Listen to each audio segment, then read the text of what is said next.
Okay, so yeah, wildlife data is one of those things that sometimes gets lost in lots of other environmental data, and you know, wildlife's hard enough to try and get up in when people are making decisions and considerations. So you know, we're trying to gather as much of that data as we can and try and make it count in all the sort of decisions that we make in for our environment.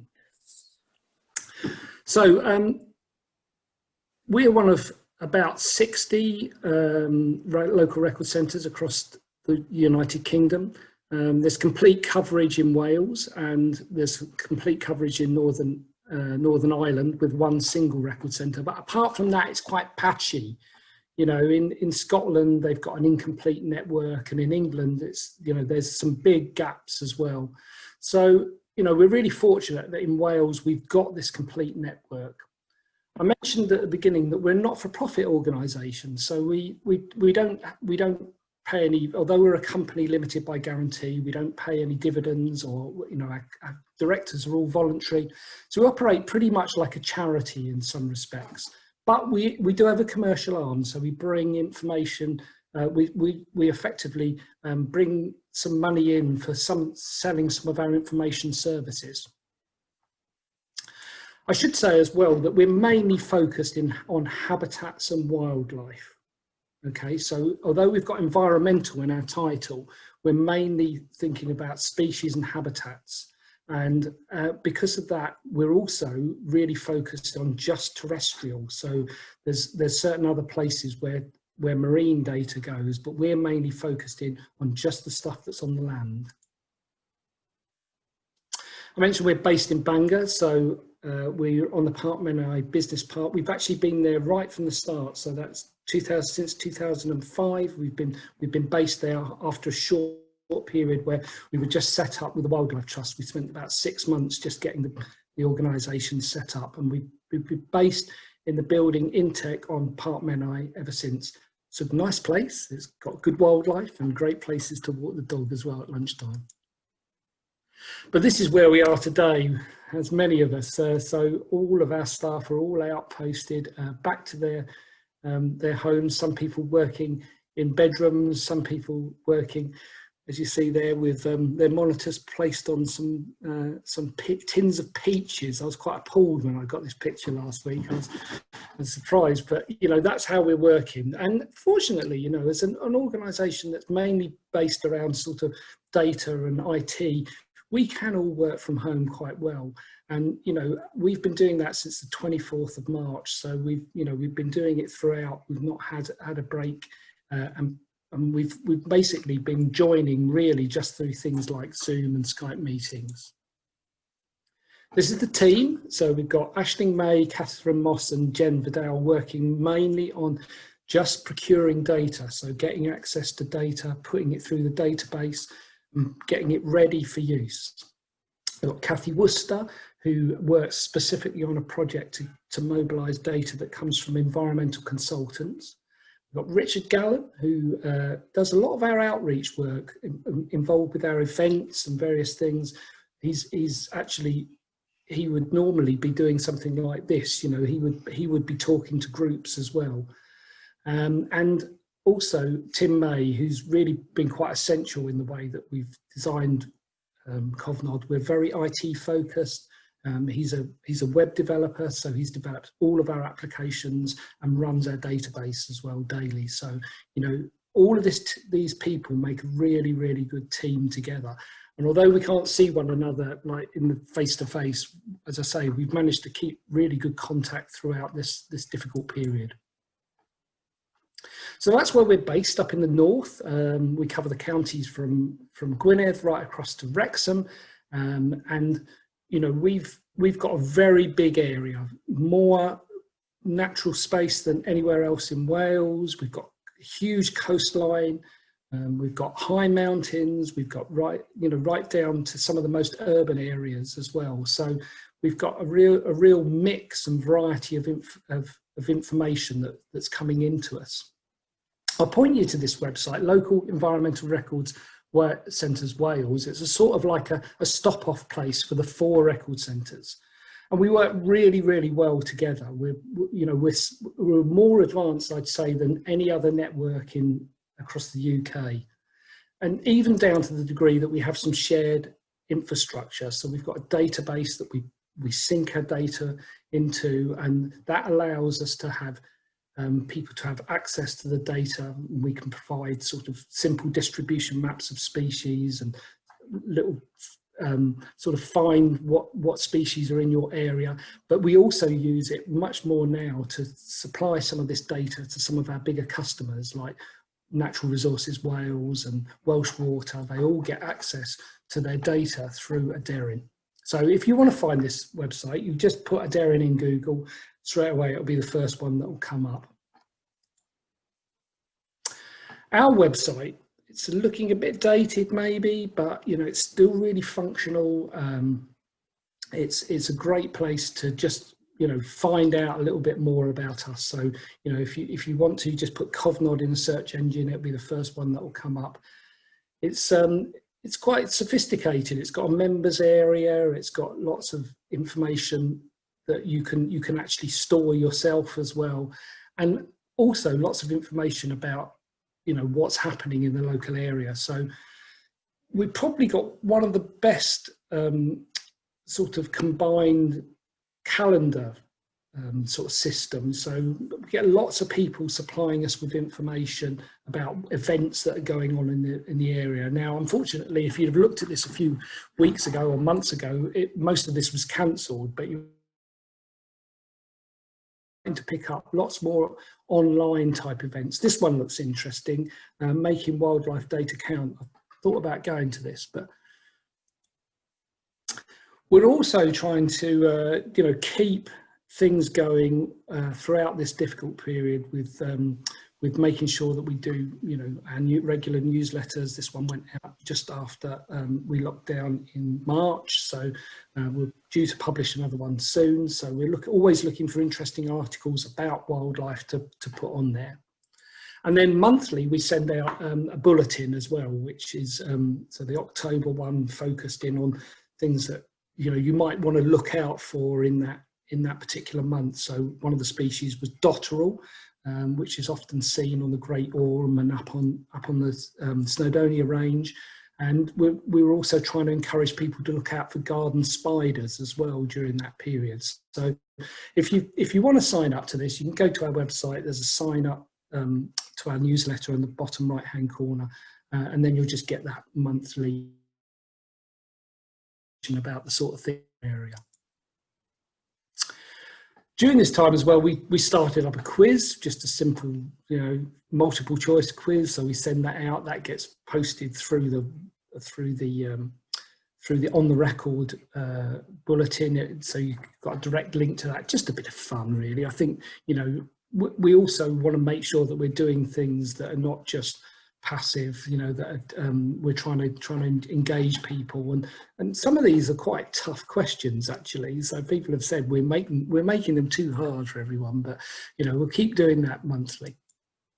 And we've got quite a big social media presence as well, so we do a lot of things through Twitter, a lot of followers through Twitter as well, less so on Instagram, which we've just set up, and quite a few people on Facebook as well. So we're working through social media to sort of spread the message about the information that we're trying to collect and how we're doing that, and also trying to follow and make sure that people get their messages out there as well through our followers. Each year as well, we always put on an events program. So this is the one that we designed in February. We're ready to go with our first one well, actually our second one on the 21st of March. That got cancelled, but we did our Bryophyte microscopy course in Liverpool, and we tend to use venues like Treborth. Fantastic laboratory there, really nice facilities, nice and easy to access as well. And we have started to use Liverpool Museum as well. So even though it's outside of the area, they've got fantastic facilities where we can do training courses. So this was one on fungi microscopy by And we have sort of between 10 and 20 people attending these courses, just learning stuff about really niche areas of biological recording.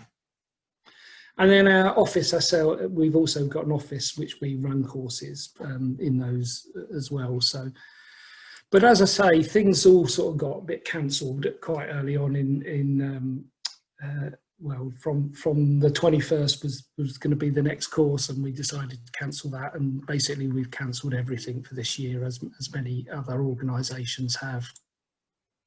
I'll just give you a flavour of the sort of things that we were doing last year. So we had a Recorders Day. That's where just anyone who's interested in wildlife, wants to learn a little bit more about what's in the area and do some biological recording, so going out, finding species.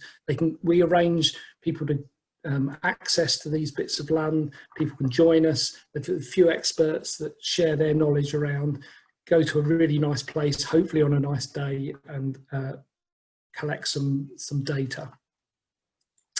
And we also get involved with things called BioBlitzes, which are much more public events. This one at Glyndŵr University was one where people were just popping in throughout the day. There were stalls and activities arranged, and we were there with our sort of mobile recording unit, collecting data as people went round, surveying around the area, bringing in their data, and we were putting them straight into the database. Now, we had a similar thing back in August last year with Cwmsiriol. It was great. We had not great numbers, but a lot of really interested people came along. We've got Charles Aaron here, who's he's been unloading his moth trap, which he trapped moths throughout the night, and then he was unloading that in the morning, just seeing what species he was finding.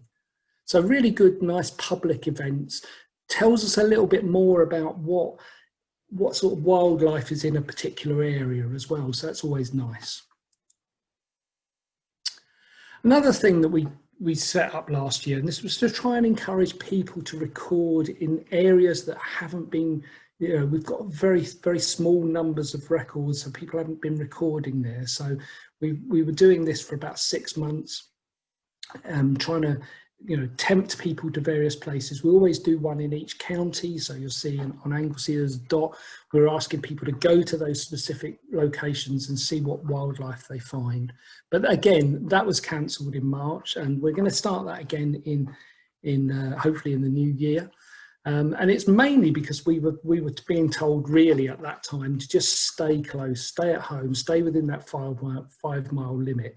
So actually, I think in that time, it's funny, Roger Thomas, who was on there, was saying that he could hear the bird song again. I definitely noticed a big change during that period where you could start to hear the wildlife around you. There was sort of a quietness around it. And I think as well, because we had more time, we were starting to observe things, particularly if they were close at home. So, seeing the bee on the flower or the butterfly flying across was fantastic. And of course we had brilliant weather during that period, so wildlife really seemed more vibrant. On the 30th of May we decided, along with the other record centres, to just try and focus people in on a day of recording in their garden. So this was like the BioBlitz that we would take to a specific place like Glyndŵr, but we were asking people to do it within their garden setting. So it was fantastic. We had nearly 280 people participated, and we generated just over 6,000. Well, actually, I think it's about 7,000 records as it ends up being now. This was an earlier news item that we put out soon after it happened. So we're really pleased that, a lot of people got involved in that. It's something that we're going to probably do as an annual event, just focus people in to try and make lists of wildlife that they find in their garden. And this is what we would normally do as well. An annual conference, which is, I think it was actually this time a year ago, normally hold it in Craigadon Community Centre. We actually had our conference on Thursday last week. It was a virtual conference, so completely different. We couldn't obviously do any of this sort of stuff. We couldn't put on a buffet lunch, and we couldn't enjoy the social part of doing it. But it worked very well, actually, in the end. We we had a really great group of speakers, as we normally do, very eclectic mix.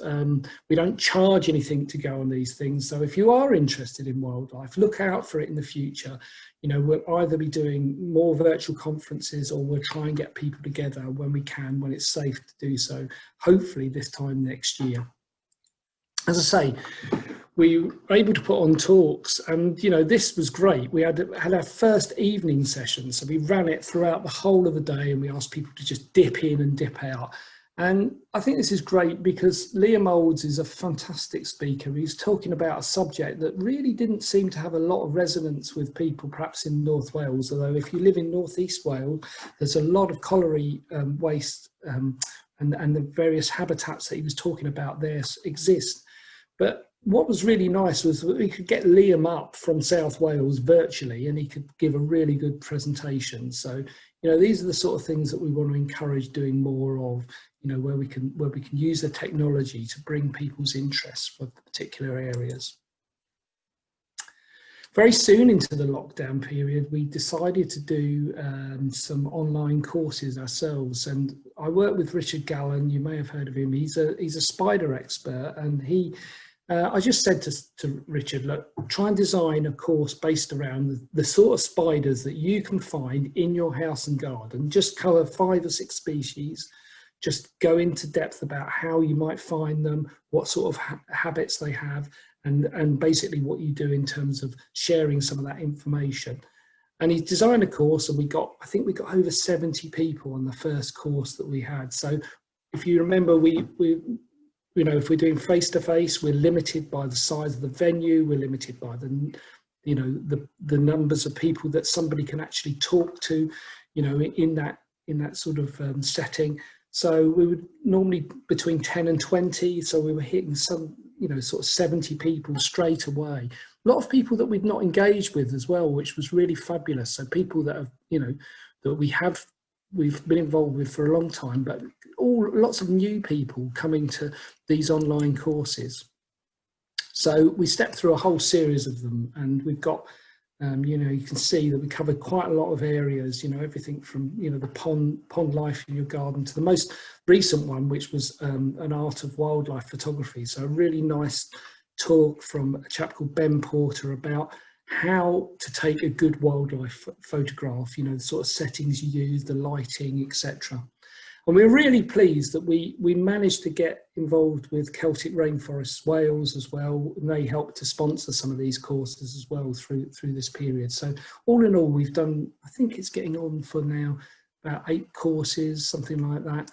And we've actually done a couple of ones where we've actually set them up ourselves completely. So these are just trying to introduce people to certain areas of how to record. So birds and fungi, just introducing people to the sort of things that we want people to look for, how you can submit those records and send them in to us, and also crucially be able to make contact with those local experts so that, if you get an issue about a bird that you've recorded, that you can speak to someone about that. So we've had 2 really good courses so far. We hope to do more of these next year. And we've discovered YouTube as well. We've put a lot of these now on YouTube. We've just hit over the 100 subscribers, which doesn't seem a lot in sort of, I don't know, vloggers terms, but for us it's really good that we've got a lot of people now starting to tune into some of these courses that we've put online. And the conference that we gave last Thursday, we've actually started to put all of those online as well. So there's a full day of talks where people can dip in and dip out of those as well. The other thing that we set up about 2 years ago now was we realised that there were some people that were sort of unable to perhaps do some of the recording they needed to. There was always things that might be stopping them. It could be equipment, it could be time, it could be just having the opportunity to get a little bit more skilled. So we released a grant. It's only a small grant scheme with awards up to £500, but it's a very simple application process. People apply to us, and if we think it's good, and we've actually, I think, only turned about 2 down in the whole period, if we think it's good enough, then we'll we'll buy various bits of equipment or whatever. So if I look at what we've done this year, so we haven't bought red squirrels. We bought some red squirrel camera traps for the Cofnod red squirrel project. So they're increasing the amount of data they're putting on, basically because they're now able to get many more images than they were getting before of red squirrels, rather than going around checking them. It's all done remotely. We've actually had a whole year of trapping type grants. We've had people, these two gentlemen in the middle there, they're setting up a mist net to trap birds, either to record them or to ring them. And also camera traps have become very popular. So we've got a lot of people bought camera traps. And one of the things that we have consistently done with this grant is given out money for moth traps as well. So moth traps are a really popular thing. So, and other things. So we've got, we sponsored some binoculars for a community group, bought books, sent somebody off to Liverpool Museum to go and do a day of study there, microscopes, various things. So if you're interested in wildlife and you think you want to increase your skills, then we offer these grants, and we'll be offering them. We're just about filled for this year, but we'll be offering them next year as well. So why are we doing all this? Well, you'll see that, we've always got lots of people that are out there recording wildlife. They're putting it in, sometimes, they're in notebooks, or sometimes they're actually creating databases, and it's really important that we've started to try and bring some of this data together from all these different people across the region. So what does our data look like? Well, in terms of, that's the spread. You can see that quite a lot of it is made up of bird data. It's not unusual, actually, because birds, are probably the most recorded group of species on the planet. They're very easy to see. In most cases, they're very well. There's a lot of activity around bird recording. But what's been interesting over the last couple of years, and we've started to see this, is that if you put all the invertebrates, all the insect groups together, you get. So you've got butterflies and moths, other invertebrates, bees, wasps, ants, and sawflies. They've actually outstripped birds in the quantities now. So it's really interesting. We're starting to see changes in the way that our data's getting more complete. There was a time when birds was about 5% of our database. So in this sort of 15-year period that we've been operating, it keeps fluctuating and changing. So we're actually heading much more now towards sort of 5 million records. If I spoke to you a year ago, it was just around 900,000 less than what we've got now. So you can see we're starting to move towards a fair number of records. There is a lot of biological data out there, and if you go to somewhere like the National Biodiversity Network Atlas, there's sort of hundreds of millions of records there. But for our small region, this is quite a lot of data that's coming in. We always publish this on our website, and you'll see there are various sort of like the latest data sets that have been put on as well. So you can always check in and see what sort of data we're putting onto the database. And if we look at that, there is definitely an exponential growth in terms of our data, and it's got really quite steep at certain points. So you can see there's some big proportions of data going on in certain years, and we've just been through one of these periods now where we've just had a big increase. 26% of our data has increased during this period. So it's where we're actively out there seeking data and also making all those sort of connections with everyone, trying to feed that information in. In terms of the freshness of the data, if you like, it's you can see that the vast majority of it is from the sort of 2000s on. There's a lot of very you know, it's very sort of fresh in terms of the way that it's coming in. We've got very little data obviously shown for 2020 yet, because those statistics are not being shown, but we tend to receive data a sort of a year afterwards sometimes from when it's recorded, unless it's going through our online systems. So, you know, I'm not surprised to see that, but it's good to see that between 2015 and 2019, we've got the most amount of data. So, and then in terms of where it's coming from, well, when I talk about national schemes and societies, you've got the likes of the, you know, British Trust for Ornithology, or someone like BSBI, the plant recording groups. These are all feeding data in, and now about nearly 40% of our data is coming in via those routes. And if we put that together with the sort of individuals, the volunteer recorders that are sort of putting data in as well, we're sort of into the 60 to 70%. We're now looking at that with some of our local conservation organisations. So a lot of the data is coming in from individuals rather than coming in through, you know, big survey programs or through government.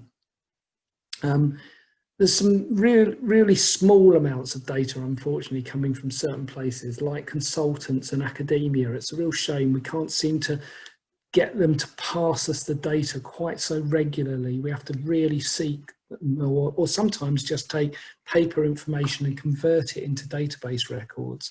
You know, it's a difficult area, whereas certainly for these individual recorders and national schemes and societies, they're used to sort of putting data onto spreadsheets or into databases and then sending them off to us. So where do we get most of our data from? Well, some of it comes in through our website, the online recording system, the ORS, and I'll talk a little bit more about that. We get an increasing number of records as well coming through the Lurk Wales app. So this is an app that works on smartphones, that's been designed and works bilingually. So and it's being sponsored by the 4 record centres. So, you know, it's a nice way of recording in the field. It uses your GPS. It uses you know, certain lists to look up species and things like that. So nice, easy way of using you know, of adding wildlife information. And then there are various sort of national schemes. You might have heard of one called iRecord. It's actually what the Lurk Wales app is based on. Bird Track is the British Trust for Ornithology, the BTO's bird recording database. And then we also get quite a lot of data through the NBN Atlas as well, which has got its own sort of Welsh function, the NBN Atlas Wales. But still, the vast majority of data that comes into us comes from databases. So people often putting them through something like Excel and then sending us those spreadsheets, and we import the data into the database. And in some respects, we also, because we've got Kathy Worcester working on it, we also mobilise quite a bit of data from paper reports. There's one from, you know, a consultant, Richard Moorhead and Lang. And we'll take that raw report and we'll scan through it, looking for the biological data and then putting that onto the database. So I just wanted to ask a few questions. Now, I was going to use the polling method for this, but me and Gareth had a look at it earlier on. We couldn't find how to do it. But I just asking you this question. So if you want to put in the chat your answer, so where do you send your wildlife sightings? I can perhaps review that afterwards. I won't do it now, but I'd be intrigued to see whether you answer 1, nowhere, 2 to Cofnod, 3, local expert recorders, 4, national scheme or society, or 5, a recording app. So if you can use the chat, just pop in there a number and then I'll review those afterwards.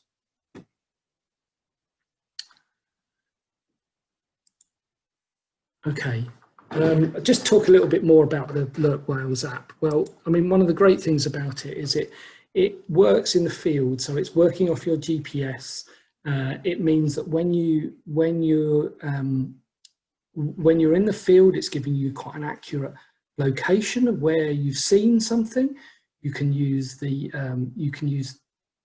the drop-down lists here, which gives you the names of the species. So it's really, really easy to look up a species, whether you're using scientific terms or whether you're using the English terms or the Welsh terms as well. They'll come up in these boxes. And also you can add a photo, which is really, really useful, a really great way of quickly being able to, share what you've seen, potentially with someone who might have to look at that and say, well, actually, what have you seen? Let's check that for you. So our website, I said it's quite dated, but it's very robust, and it's a very easy way to add information as well. You register on the website, you get access to the members area, and when you do that, you get really nice online maps, which allows you to pinpoint where you'd seen something.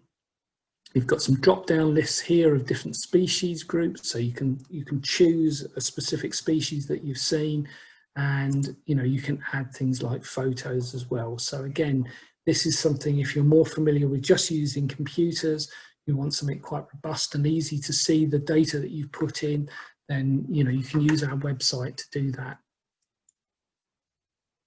Now, we've actually used our website for various things, and one of the main things is trying to get projects that want to collect data of specific species all to submit their data into one place. So we had a bit of a problem over in North East Wales in particular. We had a database of great crested newt records, and they weren't particularly well organised. We had some information coming in from different directions, and we said to them, the group that were doing the species monitoring, would you like us to design part of our website to allow you to do that? And we designed quite a simple system that allowed anyone that was coming in from their field surveys, and this is really important, they do their surveys at night, they get on their computer in the morning, and they put their data in straight away.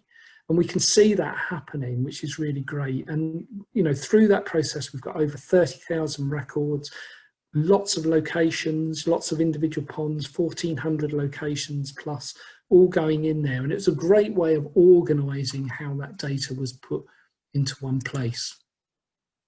We've got loads of projects set up on our website, just allowing people to submit data. We've got, for instance, the Anglesey Barn Owl project. It's just where barn owls are being sighted, and often dead barn owls, they're put in via that method.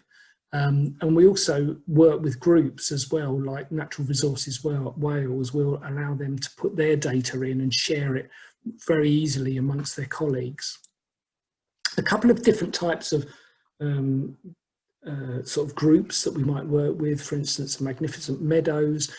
We set them up to be able to record wax caps, which are a fungi that are found on grass, specifically, really nice grasslands. They're putting their data in via the website. And then we work with Wildlife Trust, organise a swift recovery. We're looking to put in sightings of swifts, and specifically sightings of swarming swifts, so where they're gathering in summertime. So this has added huge amounts of data in areas where we really were under recorded, particularly in swifts. There's sort of several thousands of records gone on over the last couple of years just because we've been focusing on that. So we'd like to do a similar sort of thing for Comsyriol, really. Design you a little form that you can put your information in on. I know that Rebecca's on here tonight, and I think my colleague Ashling's been talking to you about this. So you can put your information through there, especially it'll quickly get assigned to the group, and be able to see what records you've recorded over time. And I think this is the main emphasis for me really talking to you tonight, is that we'd like you to not just observe wildlife, but actually record it, write it down, put it in a database somewhere, and then share it with us. Because if you're able to do that, then we can start to use it. So what happens to the data? Well, interestingly, When it comes to us, it then sort of gets halted for a little while, and then it goes off to a local expert. In this case, it's amphibian data, and it's for the old Vice counties of 48, 50 and 52, this area here. And these get reviewed by an expert recorder. This is Wolfgang Worcester. He's at the university, and he checks the data and makes sure that, you know, that species is likely to be in that area at that particular time. And data quality is really important to us because we have to share this data often with professionals who then have to make decisions based on it. So who is using the data? Well, a lot of people for the public sector. Most of the local authorities, the National Park, Natural Resources Wales, Welsh Government, the trunk road agents as well, all use this data. So we're really pleased we've got a good spread of people that are using the information. In the private sector, we've got everyone from Welsh Water to consultancies like Gwyfynod Consultancy, Mott MacDonald, a whole range of people are coming to access data from us. And also voluntary and academic sector as well. We get lots of requests from students doing projects. They come to us, they want to access the data, and we allow them free access. And the voluntary sector generally is a free access as well as academic. So what are we talking in terms of numbers? Well, if we combine all the data that's going together for Wales through this Adar system, we're contributing about 4 million, just over 4 million records to that. So it's the highest number out of all of the record centres. So we're really pleased that we've got a lot of data going into that. We're also contributing about 800,000 records to the NBN Atlas as well. So that's good at a national scale. And in terms of people accessing data directly from us, well, they actually do that through requesting it through our website. So we use this data request page. We had about nearly 800 requests last year, and they fall into these categories. So most of them are from environmental consultants, 313 of them, few academic, some public, and quite a few partnership as well. So they're where we've got service level agreements with various organisations. We also screen a huge number of planning lists. So we screen them currently for everywhere except for Anglesey and Wrexham.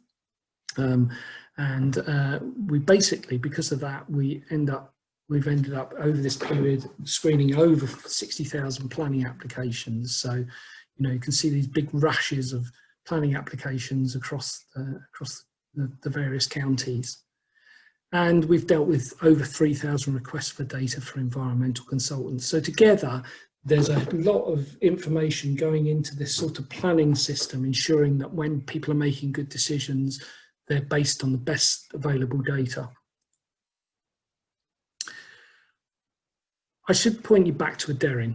If you're interested in finding out what's in your area, or you want to look at a particular species, this one's just a map of otters and where they are, and the sort of colour coding here shows that this is where the densest number of records are down in this area here.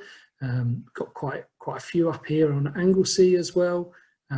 You can use this map to do it. And what I would say is there are certain species, so for instance otter, where you can't get any more detailed data than this. It won't take you down to below the 1 kilometre map reference. So this is at 10 kilometre, but it's still a really good way of finding where the data is across Wales. If somebody came to us for a request, we use this system that we designed ourselves, and I think it's so good that I know it's being used by quite a lot of other record centres now. We've got 4 other record centres across the UK using it, and we're really pleased. It sort of shows the data in a very graphical form, in the sort of like, you know, dots on a map is what people really want to see. It also shows all the information behind it as well, so all the tabular information, and it also allows us to show, you know, more detail using those maps, or with different map bases as well, including aerial photos, and it allows us to put this combination of of species information and sites information, so these are wildlife sites, on the same map. And I think that was something that we struggled with for some time, but because this is a sort of an online map, it's very easy for people to interact with it. So this is my second and final question, and then I might just have a look at the chat just to see what, this is just a bit of fun really. I'm just intrigued to see within your area, so what wildlife are the most recorded, do you think? So when I was thinking about this, I was thinking, okay, so this is sort of southeast Anglesey, the Cereal Ward. What do you think it would be? Is it one, a mammal, a plant, a moth, or a bird? Okay. So just wait for a few people to put their answers to that in the chat. I'll go back and I'll review these when we've had a chance for people to put them in. There's a few more people putting some in.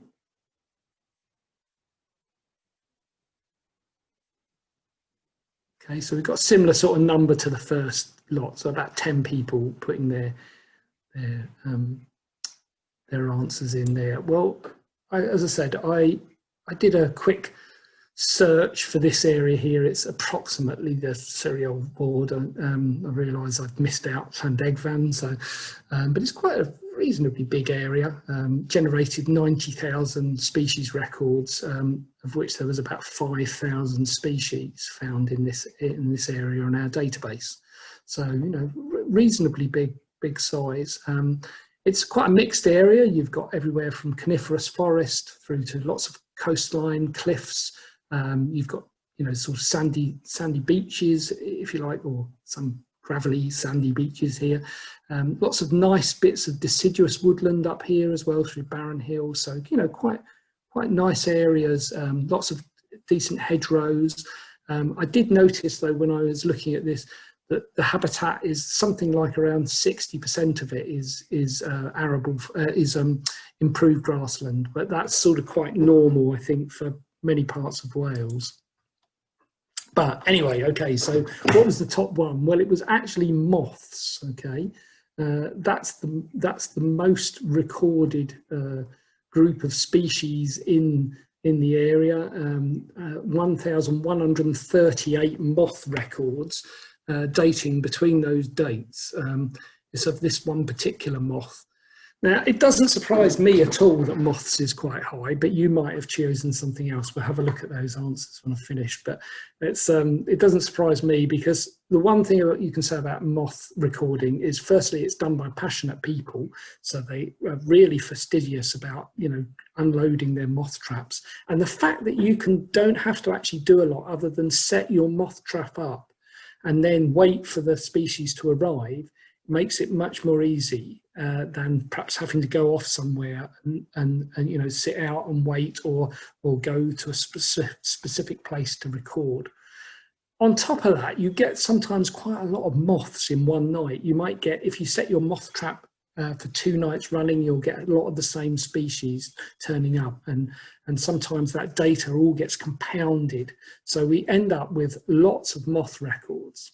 So out of that 4 million, I don't know what we're talking about, but you know, be reminded that some of it is because people are recording all the time at certain locations.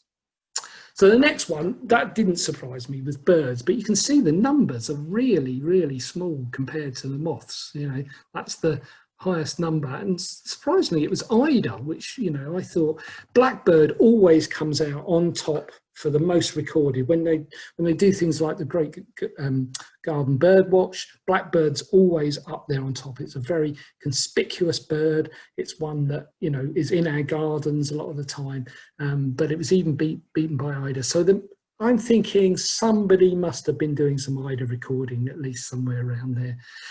You've got lots of the common bird species as well, but, you know, not that many starlings, for instance. You know, I mean, small numbers really, number of records in that area.